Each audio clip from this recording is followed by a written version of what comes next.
Assalamualaikum warahmatullahi wabarakatuh. Nama saya Melfebriana dari kelas perpajakan kelas D. Di sini saya akan menjelaskan secara ringkas mengenai perkembangan pajak yang ada di Indonesia. Oke, yang pertama saya akan menjelaskan awal mula timbulnya pajak.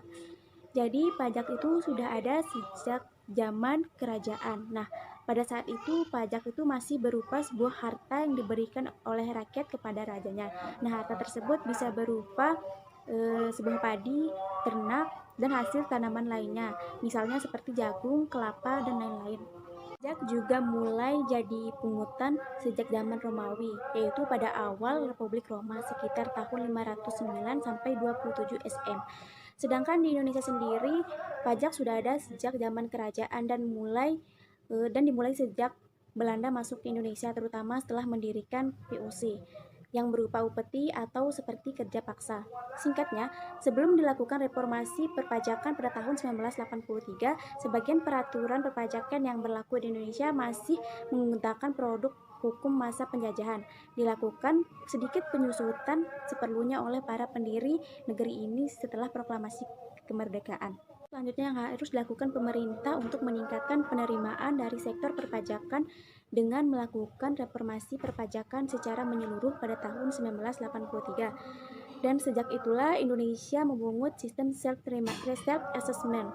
Penerapan self-assessment system akan efektif apabila kondisi kepatuhan sukarela pada masyarakat itu terbentuk.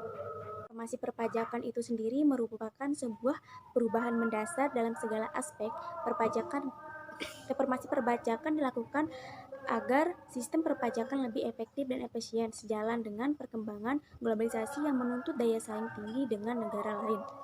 Reformasi tersebut dilakukan dengan memperhatikan prinsip-prinsip perpajakan yang sehat, seperti persamaan, kesederhanaan, dan keadilan, sehingga tidak hanya berdampak kepada peningkatan fiskal, tetapi juga terhadap perkembangan kondisi ekonomi makro. Seiring berjalannya waktu, perkembangan pajak yang ada di Indonesia bisa terbilang semakin pesat, karena bisa terlihat pada masa sekarang ini Indonesia sudah berhasil menerapkan berbagai jenis perpajakan, yaitu sebagai berikut. Yang pertama adalah pajak berdasarkan golongannya. Ini terbagi menjadi dua bagian. Yang pertama, pajak secara langsung, yaitu pajak yang harus ditanggung oleh wajib pajak dan tidak dapat dibebankan oleh siapapun. Pajak ini dapat dipungut secara periodik atau secara berkala, contohnya seperti pajak penghasilan atau PPh. Yang kedua yaitu pajak secara tidak langsung. Ini dapat dibebankan atau dapat dilimpahkan kepada orang lain. Pajak ini dapat dipungut secara insidentil, yaitu saat terjadi kejadian yang ditentukan oleh undang-undang. Contohnya pajak pertambahan nilai atau PPN. Jenis selanjutnya yaitu berdasarkan wewenang atau lembaga pemungutan pajak, dibagi menjadi dua juga, yaitu yang pertama pajak pusat.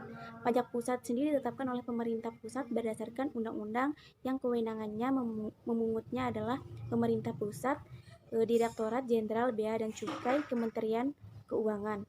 Yang kedua pajak daerah. Ini ditetapkan oleh pemerintah daerah berdasarkan peraturan daerah dan dipungut oleh aparatur pemerintah daerah. Dan jenis ketiga yaitu berdasarkan sifatnya, meliputi dua hal yaitu sebagai berikut. Yang pertama, pajak subjektif, yaitu kondisi keadaan wajib pajak sehingga penentuan besarnya pajak harus berdasarkan pada alasan-alasan subjektif yang berhubungan dengan kemampuan jenis pajak. Yang kedua yaitu pajak objektif, di mana pajak yang pemungutannya baik berupa benda, keadaan, perbuatan maupun peristiwa yang ada di dalam negeri ini. Mungkin hanya itu saja penjelasan singkat saya mengenai perkembangan pajak yang ada di Indonesia. Kurang dan lebihnya saya memohon maaf. Terima kasih telah menonton.